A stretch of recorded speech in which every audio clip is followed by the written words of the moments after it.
सिद्धेश्वर कारखाना सोलापूर ह्या ठिकाणी माझी 2 ट्रक आणि 3 ट्रॅक्टर आणि सातारा जिल्ह्यामध्ये वर्धन कारखाना ह्या ठिकाणी माझी 3 ट्रॅक्टर आणि 1 ट्रक एवढे 4 वर्षापासून कारखान्याने ताब्यात ठेवलेले आहे। तरी पण मी त्यांचे माझ्याकडे जी काय पैसे असतील ती मी देण्यास थोड्या रकमाने द्यायला तयार आहे, पण त्यांनी माझी वाहनच मध्ये टाकल्यामुळं मी कशाच्या आधारावर त्यांची पैशाची परतफेड करू।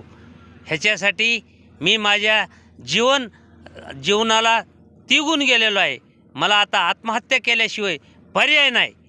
हे मी प्रत्येक वेळेस साहेबाला विनंत्या करतोय, पण कुठलाही कारखाना, दोन्ही कारखाने मला वाहनं सोडित नाहीत।